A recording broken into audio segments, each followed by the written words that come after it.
a Bárbara, aqui gravando mais um vídeo para o canal incrível Gabinete Caligari. Gostaria de pedir logo aqui no início, você que está chegando, se quiser acompanhar as publicações, os vídeos meus, da Renata e de um time bem legal que está chegando aí, por favor, já se inscreva no canal. Se você gostar desse vídeo, por favor, também curta ele, que é importante, porque aí os algoritmos fazem chegar para outras pessoas também. Hoje, nesse vídeo, eu vou falar de um assunto que está bastante em voga, né? Geralmente eu me concentro mais nos vídeos nos filmes, né? Quando eu vou falar sobre filmes e séries, eu acabo me concentrando mais nos que estão escondidos, assim, muitas vezes nos streams. Eu vou falar de um grande hit hoje, da HBO Max, que eu acho que nas últimas semanas e sobretudo na última semana, quando foi exibido no domingo passado o último episódio, praticamente, pelo menos em relação a seriados e audiovisual, só se falou disso, pelo menos até agora a estreia do Avatar, que foi a final da segunda temporada do The White Lotus. E vou contrapor esse filme a um filme que, de repente, num cinemão mais pop, mais popular, não está tão badalado, mas que num nicho mais de cinema de arte, cult, se falou muito, que é o The Triangle of Sadness, né, o Triângulo da Tristeza, que foi o filme ganhador da Palma de Ouro em Cannes no último ano. Se você coloca o nome desses dois filmes no Google, sobretudo se colocar em inglês, né, vai vir, ainda mais na última semana também, vai vir muito texto americano dizendo: se você gostou de The White Lotus, não perca o Triângulo da Tristeza, busque assistir o Triângulo da Tristeza. E eu quero contrapor esses dois filmes porque eu acho que eles são filmes primos, mas só muito na superfície. Na verdade, série e filme, né? São dois produtos audiovisuais, se a gente pode chamar dessa maneira, que são parecidos muito na superfície. E quero também bater numa tecla que eu costumo bater quando muita gente que eu respeito muito o gosto, a cinefilia e tal, mas que vem dizer que qualquer cinema não hollywoodiano é necessariamente melhor do que um cinema hollywoodiano, ou não chegam tanto, mas só porque já vem com esse, como é que se diz? Com esse endossamento, né, de que é um filme que ganhou Palma de Ouro, então óbvio que vai ser um filme melhor do que uma série da HBO que é super mainstream. Eu tô tentando aqui nesse vídeo contrapor os dois para dizer que também não necessariamente. Então, antes de começar com qualquer fala, vai ser impossível não dar spoilers tanto da série nas duas temporadas quanto do filme, então já avisando que vai ser cheio de spoiler. E já avisando também que eu curti infinitamente mais The White Lotus do que o The Triangle of Sadness, que na verdade eu não curti. Eu achei bem complicado em vários quesitos. Na verdade, eu não gostei do filme. Na verdade, pode dizer que eu odiei o filme, talvez. Pretendo até ir descobrindo aqui conforme eu vou falando aqui com vocês. O The White Lotus, para quem ainda não sabe, não vou dar spoiler no momento, vou fazer uma apresentação dos dois e aí eu aviso quando começar a dar spoiler, tá? O The White Lotus é uma série que começou no ano passado, teve a sua primeira temporada, acho que na realidade foi no início do ano. Ela foi inteiramente gravada, essa sua primeira temporada, ali no auge da pandemia. Na verdade foi isso que favoreceu ela ser feita. Uma HBO não sabia o que produzir, nenhum criador, showrunner topava fazer um filme com todas as condições que a pandemia, né, obstruções que a pandemia exigia, né, para se fazer um set seguro.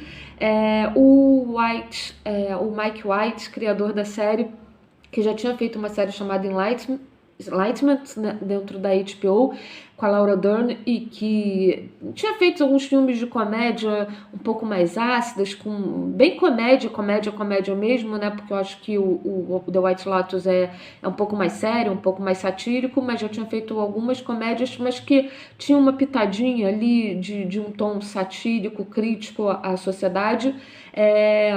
Ele comprou, ele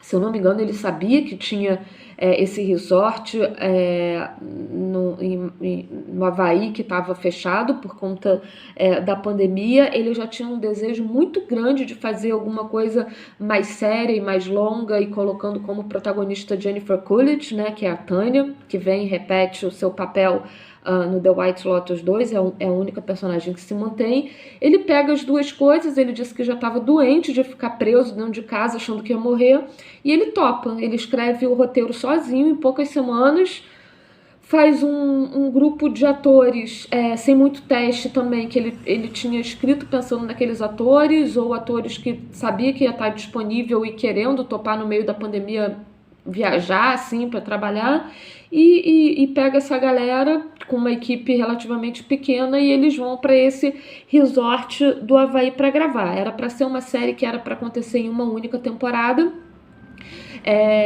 Foi um estrondoso sucesso, ganhou todos os prêmios de Emmy e outros prêmios para televisão também.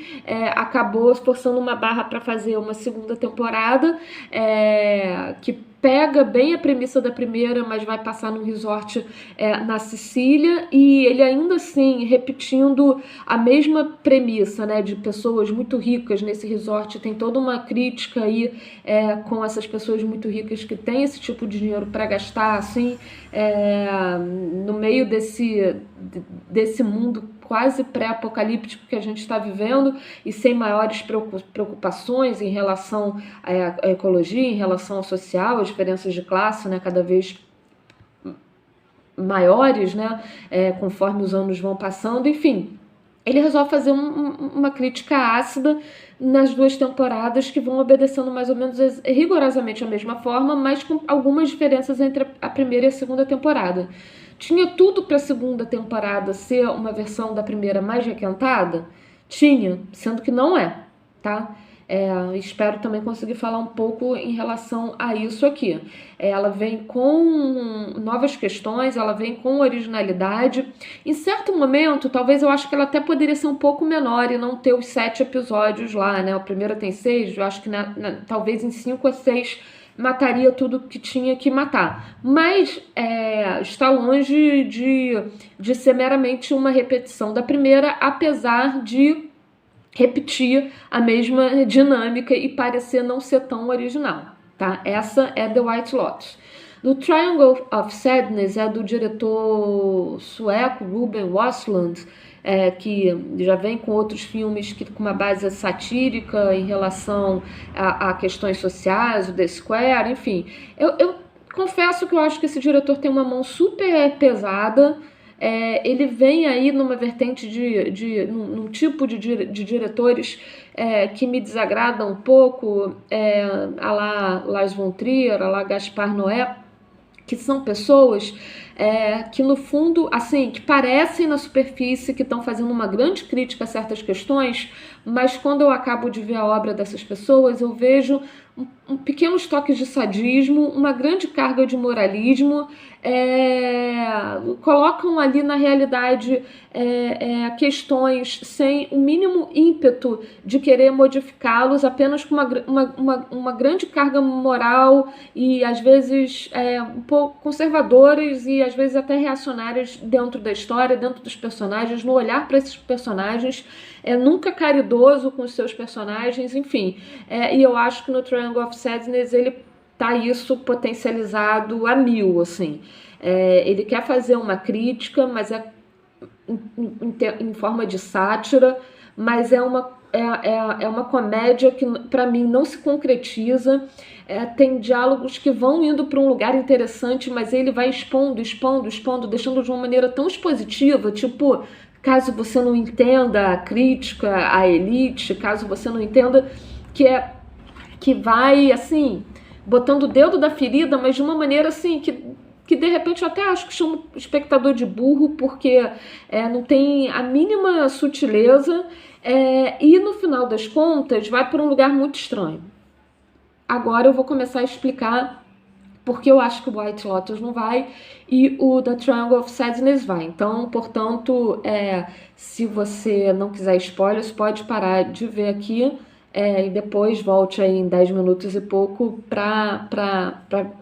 depois de assistir as 2 temporadas, o Triangle of Sadness, ou se tiver faltando uma coisa ou outra, para ver se concorda comigo ou não. Ou abandone o vídeo e não volte, mas tá bem também. Ou veja tudo e depois assista, porque, na verdade, spoiler na real, né? A não sei que seja, sei lá, um grande filme de suspense, que esse seja o cerne da questão, no final das contas, eu acho que não faz muita diferença, né? Faz a forma e né, que se conta a história. Ok, por que agora que eu tendo a preferir um do que outro? Eu acho que eu já deixei bem claro aqui as questões do Ruben Östlund e sobretudo dentro do Triangle of Sadness, que eu não curto. E o The White Lotus eu acho que acaba pegando a questão de crítica aos ricos e colocando de maneira mais sutil, sem ser bonzinho com esses personagens necessariamente, com a crítica ali com a mão muito pesada, mas ao mesmo tempo sem odiar esses personagens, sem condenar esses personagens. Eu acho que isso fica, para quem está assistindo, de uma maneira muito mais eficaz. Porque a gente está vivendo um problema muito sério desse capitalismo que acaba com tudo, né? E as pessoas estão usando e matando o planeta, e essa diferença de classe que está ficando cada vez maior. Não à toa o Triangle of Sadness também foi filmado no meio da pandemia, e não à toa que esses 2 filmes são filmados no meio da pandemia, onde essa diferença entre os super, ultra, mega ricos, bilionários ainda cresce mais em nível mundial, contrapondo com também um volume cada vez maior, tanto de pessoas miseráveis quanto de uma classe média cada vez mais empobrecida, com seus trabalhos cada vez mais precarizados, tendo que topar fazer qualquer tipo de coisa para poder ganhar o seu dinheiro e sobreviver dentro do seu núcleo familiar, enfim. E eu acho que não é à toa que esses 2 filmes vêm aí nessa época. Ao mesmo tempo, logo antes da pandemia, em 2019, foi um ano muito frutífero, que veio uma espécie de boom de filmes que algumas críticas lá fora convencionaram chamar de filmes que eram It's the Rich, né, que literalmente como o rico, mas é uma expressão que acabe com os ricos, né? O cinema de forma geral e sobretudo o cinema hollywoodiano sempre teve uma tendência de cultuar a riqueza, vendeu, né? O próprio cinema americano ajudou os Estados Unidos vender esse sonho delirante, bem neoliberal da meritocracia, né? E o Hollywood sustentou isso por muitos e muitos anos. E em 2019, não que tinham filmes que iam contra isso, sempre teve, mas em 2019 parece que de maneira até mais abrangente, chegando ao Oscar, chegando às grandes bilheterias, parece que o cinema deu um clique e resolveu fazer uma espécie de desforra da galera mais pobre, né? Veio uma série de filmes onde os ricos eram nitidamente os vilões e os mais pobres se vingavam, de certa maneira, no final. Às vezes não dava completamente certo, mas sim, se vingavam, existia uma espécie de desforra, né? Foi um boom de filmes, foram vários filmes cuja temática era essa. Mas eu destaco 3 que foram muito, muito famosos, que foi o Knives Out, né, que está vindo agora com outro filme, que no momento eu esqueci o nome, mas está para estrear na Netflix esses dias e parece que vai vir com a mesma temática. Que era uma comédia, né, com Daniel Craig, enfim, que ele faz um detetive meio coisa Agatha Christie, que ele entra numa família super abastada para investigar o assassinato do patriarca, e a culpa toda tende a aparecer e depois você vê que ela está sendo só uma vítima da menina que cuidava, né, do velho, então, ou seja, da empregada ali da casa, que ainda por cima era latina, mas aí você vai conhecendo esses personagens e vendo que, na verdade, os ricos todos que são pessoas mais manipuladoras, que estão de olho na herança, que não trabalham, que só vivem ali de uma maneira parasita, enfim. E aí tem um final que dá para essa menina o final merecido para ela. O Coringa, que é um filme que eu pessoalmente não gosto, porque eu acho que tem mensagens ali bem que são a cara do bolsonarismo, enfim. Mas que assim, né? É um filme de um cara branco, ressentido, porque ele acha que ele tem direito a alguma coisa, e é um filme sobre esse ressentimento, né? E contrassistêmico nesse lugar, onde ele vai contra as grandes instituições, mas ao mesmo tempo ele vai contra lá a família do Wayne, né? Que ele joga toda a culpa da infelicidade dele, e no final fica aí um discurso de pobres, e aí é antissistêmico desse lugar que o bolsonarismo virou e que eu não curto, mas sim, ainda é uma maneira de eat the rich, né? Que é quando essa classe de homens brancos que se veem empobrecidos, onde eles acreditaram em certo lugar nessa questão da meritocracia, veem que não vai ter e resolvem fazer mais ou menos justiça com as próprias mãos. Tem obviamente, a questão da loucura, né? E como pessoas assim entram nesse vértice loucura. Não é à toa que hoje a gente está vendo bolsonaristas aí tentando ter contato com alienígenas, se colocando na frente de caminhões. Esse eu acho que é o devir, assim, da loucura do Coringa mesmo, mas que coloca esse Coringa nesse filme como grande mocinho, e eu acho que o que está ali nas entrelinhas não é uma coisa nada legal para se colocar ele como mocinho, mas ao mesmo tempo tem essa característica It's the Rich, né? Que no final os ricos ali não se ferram tanto, mas tem ali uma vitória da galera mais pobre que está tentando quebrar esse sistema de alguma forma. E o grande vencedor do Oscar desse ano, que ainda fura Hollywood, né, que é o sul-coreano Parasita, né? Eu até usei aqui a expressão Parasita lá para falar do Knives Out, e o sul-coreano Parasita, que literalmente fala... parece que está falando que são os mais pobres que são parasitas, quando na verdade os grandes parasitas ali são os mais ricos, e essa galera que é obrigada a viver né, no underground, né, no que eles chamam de downstairs, upstairs lá, né, a galera que fica e que eles vão, de certa forma, à desforra. O que esses filmes têm em comum, percebam, logo antes da pandemia, é que os pobres têm alguma vantagem ali, no final eles meio que se dão bem. O que acontece nesses filmes durante e pós-pandemia, pelo menos na primeira temporada do The White Lotus e no Triangle of Sadness, é que os pobres, na verdade, não, né? São filmes que eles não prezam mexer no sistema, eles não têm essa questão, são críticas, mas que existe ali na entrelinha uma coisa mantenedora do sistema. É uma merda, mas não tem muito o que fazer. A primeira temporada do The White Lotus, eu acho que você vai torcendo muito para que os trabalhadores do resort, por exemplo, se deem bem, e nenhum dos trabalhadores, todo mundo que se dá mal na primeira temporada do The White Lotus são os trabalhadores, o gerente, a massagista, que ainda por cima é preta, né? Então ela fica ali num lugar ainda mais vulnerável. O havaiano, né, o trabalhador havaiano também, que ele vê ali uma possibilidade forçada por alguém que está de dentro dele poder se dar bem e acaba sendo preso, enfim.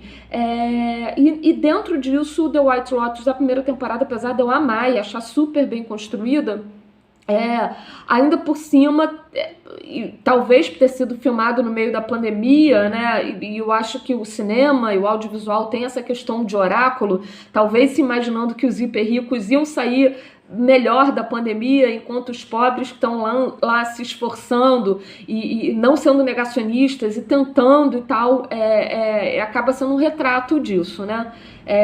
Os ricos acabam se dando bem, né? E os pobres viram ali só ferramenta para os ricos tratarem dos seus próprios traumas, né? De certa maneira.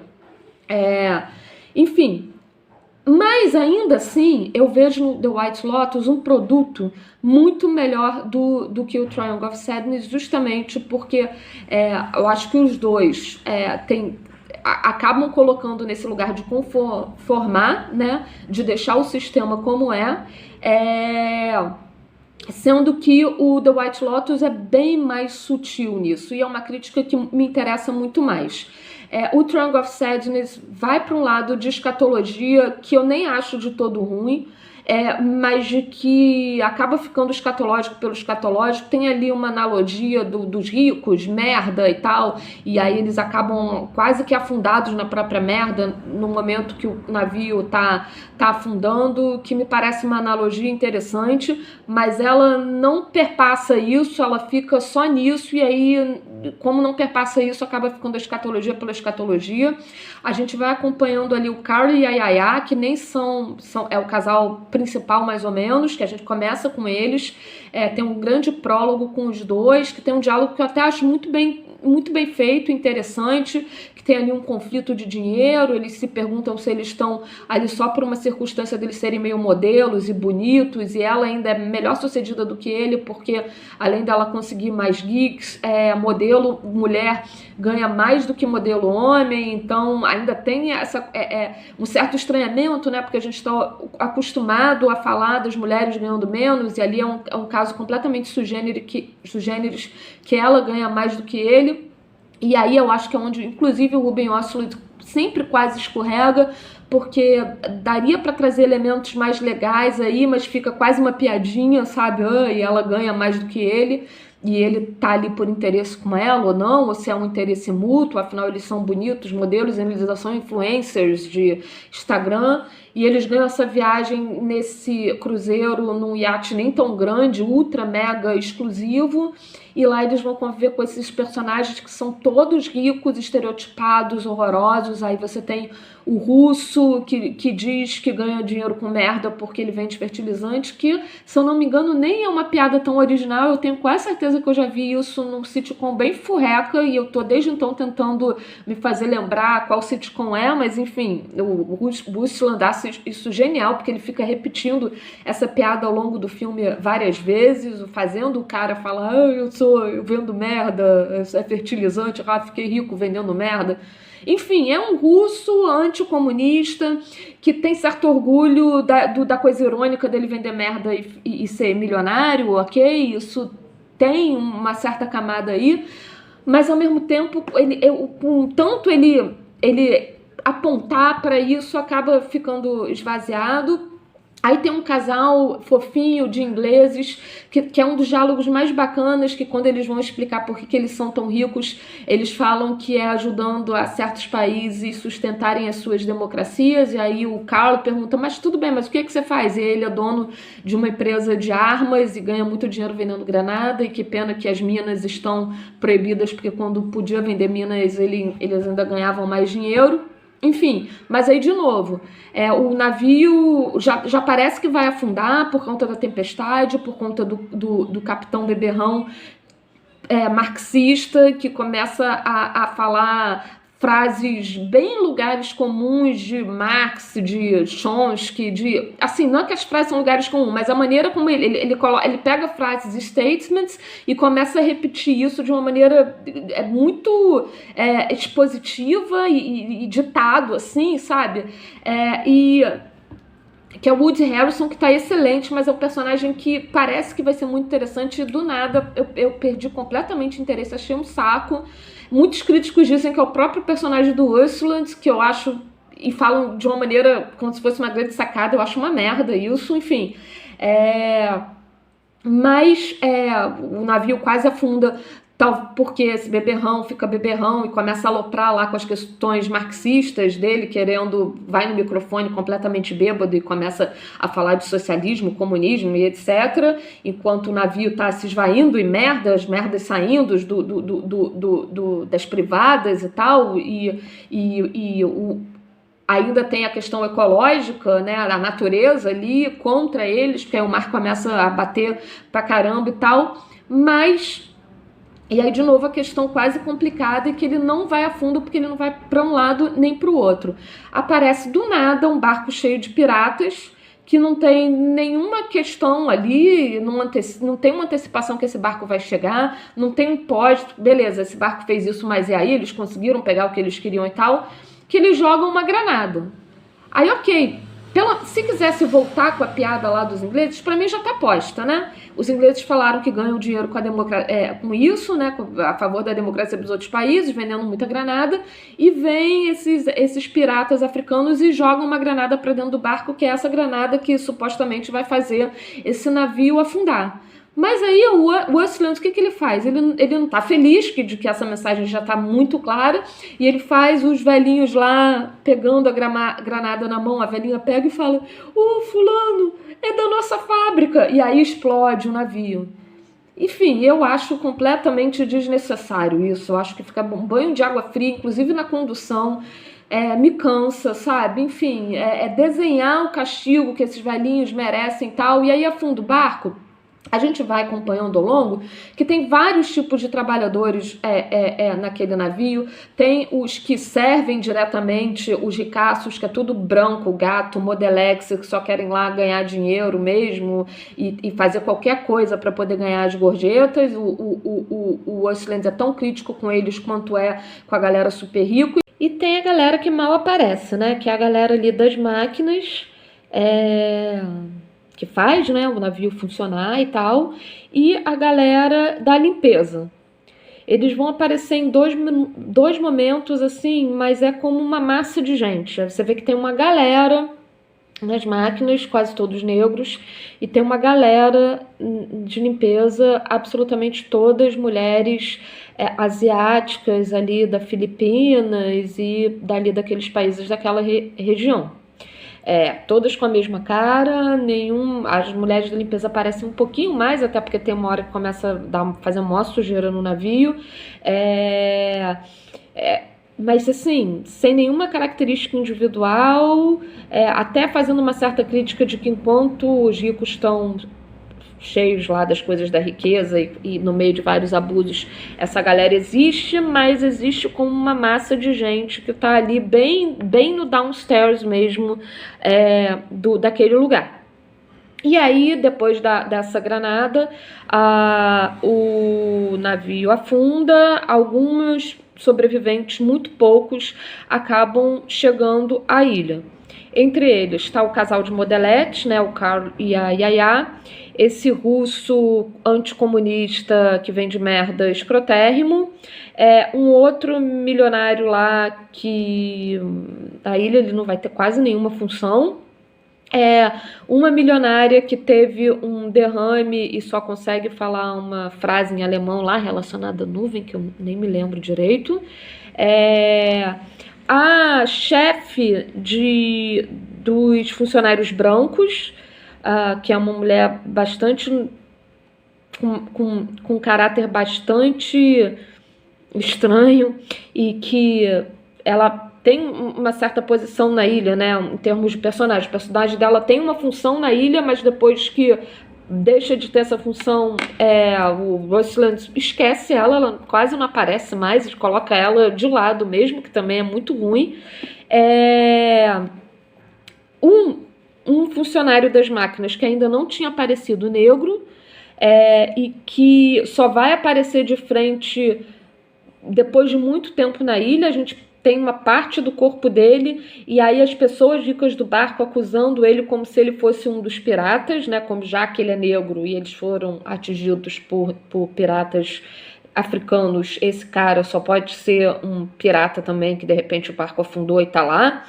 Mas é muito esquisito como coloca esse conflito, porque acusa o cara só por ser negro de ser pirata, criticando essa invisibilidade dele, mas ao mesmo tempo o filme por si só não dá visibilidade para ele.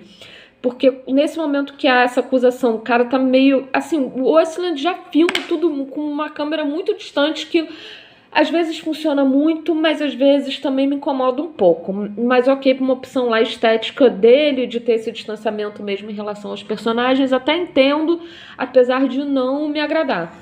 Mas nesse momento você tem um personagem branco acusando ele meio que de frente, e mesmo você já conhecendo a cara desse personagem já, porque a trama se preocupou em estabelecer quem é esse personagem, e o negro você continua ali meio de costas e tal, até que todo mundo, eu acho que a mulher que trabalha, a branca lá, bonitona, diz que ele é assim, das máquinas ou algo parecido, já nem lembro mais, e aí enfim vemos esse cara um pouco de frente, mas ao mesmo tempo depois disso ele não vai ter mais nenhuma relevância. Ele tá lá, enfim, tá lá na ilha, apesar de ser pouquíssimos personagens, o Osterland não dá nenhuma maior relevância para ele, a não ser essa.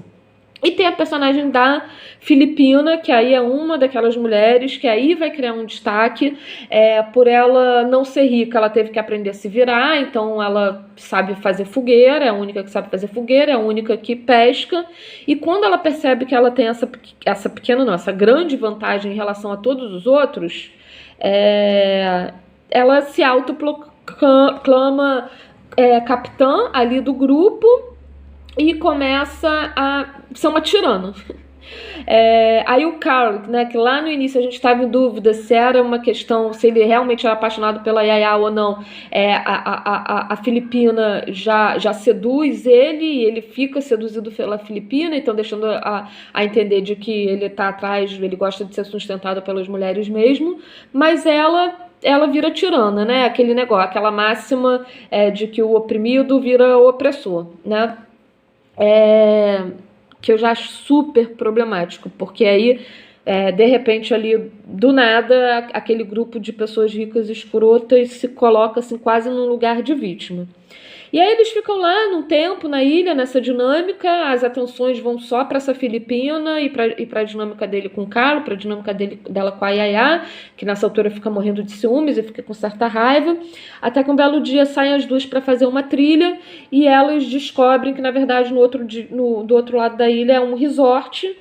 A Filipina não quer, a Filipina vê nos olhos, né, diante dos olhos dela que aquele lugar de poder ela vai perder, porque quando tudo voltar ao normal, e eles falarem que eles estão ali náufragos e tal, ela vai voltar a ser empregada. Ela parte a Yaya tá de costas, ela parte para matar a Yaya com uma pedra. Ela quase pensa que não, quando a Yaya vira e fala, não, a gente é amiga, vai ser diferente, você vai ter mais chances. Aí quando a Yaya fala assim, você pode ser minha empregada. Aí ela vai e aí corta, e aí é o final do filme, e aí super spoiler. Para parecer que agora o pobre vai ter... Não, né? Porque essa pobre mulher, se fez isso realmente, aí que acabou de ferrar de vez a vida dela, né? Até porque elas estão na porta do resort,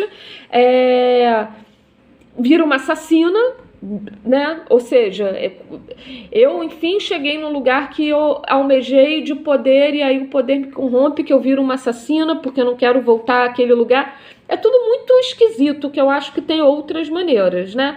E aí outras maneiras. Aí vem o The White Lotus, no momento quase pós-pandemia, faz essa temporada na Sicília, enquanto a primeira temporada era muito relacionada ali aos jogos de poder e justamente, né, a quem manda e quem obedece quando quer virar um pouquinho essa chave acaba se ferrando, né, que são esses três trabalhadores.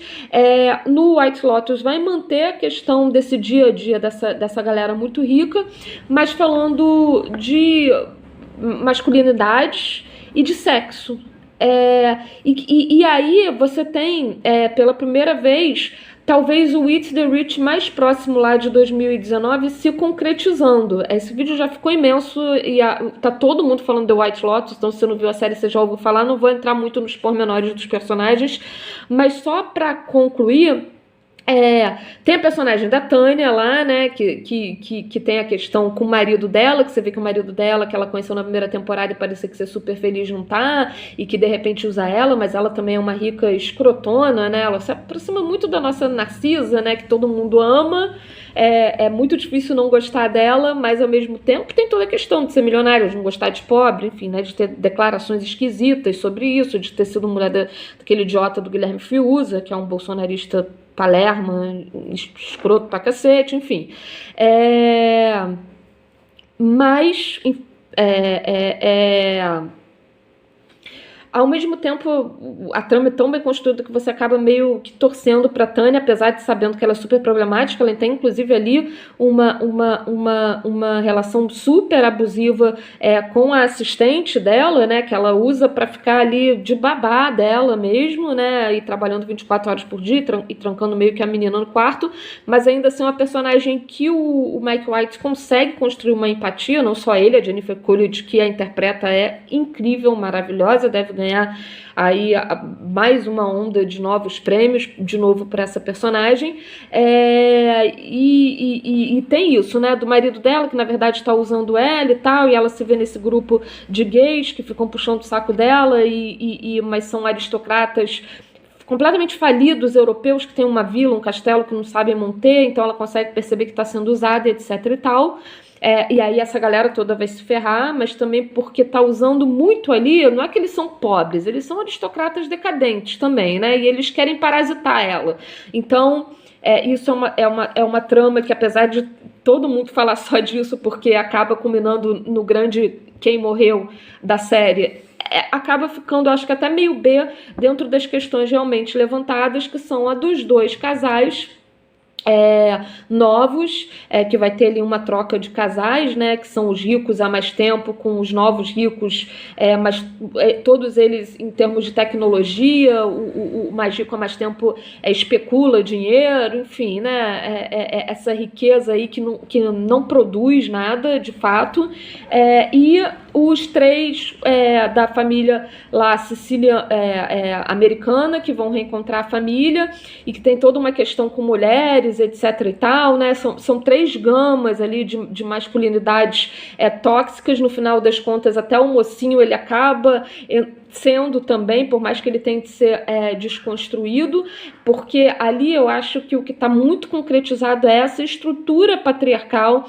que é dificílimo você quebrar e que é a grande base que alimenta o capitalismo, e que é difícil de você quebrar se não mexer estruturalmente. Tem um diálogo muito interessante que eles vão lá numa das locações do Poderoso Chefão, e é justamente a locação de que explode a mulher do Michael Corleone, e ali eles comentam, até se referenciando essa cena, é realmente o maior filme feito do mundo, ou seja, o maior filme feito do mundo é um filme de homens, né, e que tem uma cena icônica onde a mulher do cara é simplesmente explodida no automóvel, e esse é um dos motivos por ser um dos grandes filmes do mundo, né, segundo esses homens.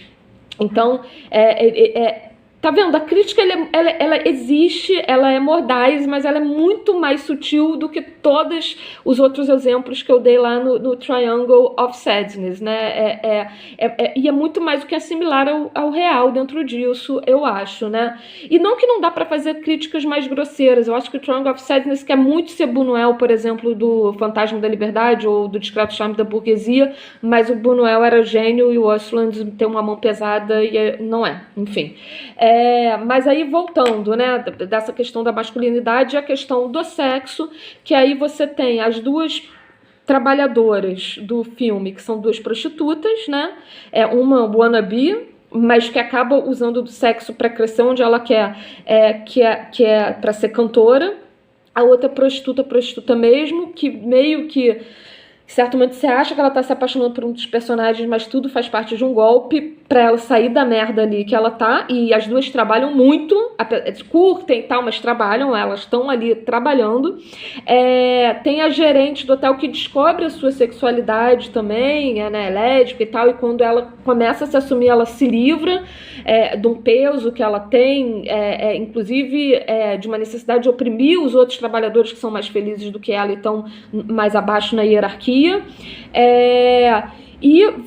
Você tem a própria Portia, que é assistente e que também ali vai se livrar de um momento de um certo abuso masculino. Então você tem um It's the Rich mais próximo de 2019, que são essas mulheres que, à sua maneira e com as ferramentas que elas têm, e sem nenhuma questão moral dentro disso, por exemplo, das prostitutas que usam sexo, ou da própria Daphne, que é ricaça, e a gente vai descobrindo que o marido dela consegue ser muito mais escroto do que ela, porque trai pra caramba e tal, e ela começa num discurso que parece fútil de usar certas ferramentas, e ao mesmo tempo você vê que ela é hiper esperta. Ela tem uma inteligência ali emocional de saber jogar o jogo e saber se dar bem sem que o cara monte em cima dela, enfim, acaba que essas personagens têm uma certa redenção justamente para essas personagens no final das contas, enquanto, enfim, eu acho que o Mike White também não quer mudar loucamente dentro das estruturas, ele está nesse lugar também, né, ele fala desse lugar da galera mais rica, Hollywood, etc e tal, né? Não é à toa que nas duas temporadas tem personagens que se assimilam um pouco com talvez socialmente eles sejam, mas vem fazendo uma crítica que eu acho muito, muito mais interessante. Vamos esperar aí a terceira temporada, tomara que ele, parece que vai ser também nessa coisa spa, mas retiro, espiritualidade. Espero que ele venha com a mesma inteligência em construção de personagens que ele fez nas outras duas últimas temporadas. Não acho a melhor série, assim, a mais bem dirigida série do mundo, acho que tem outras. Em termos de roteiro em si, eu consigo ver alguns pequenos defeitos, mas é uma série que a construção dos personagens é excelente e o lugar da sátira é muito bem pensado, é muito construído, apontando para lugares que hoje, em 2022, precisam ser apontados, sem julgamentos morais, mas mostrando aonde está realmente a ferida e sem meter o dedo na ferida, no sentido de que metendo o dedo na ferida ela só vai piorar, né? Só vai necrosar e ela não precisa necrosar, né? Porque o corpo que tá essa ferida somos todos nós, é um mundo, né? A gente tem que ver um jeito de estipar o mal sem fazer a ferida necrosar, porque aí o corpo morre, né? Eu acho que é isso, gente. Mais um vídeo longuíssimo. Espero que vocês tenham ficado até o final. Quem ficou até o final, valeu, guerreiro. Agora curta, então não deixe de curtir. Quem sabe mostrar para alguém esse vídeo, compartilhando. Espero poder voltar em breve. Tchau!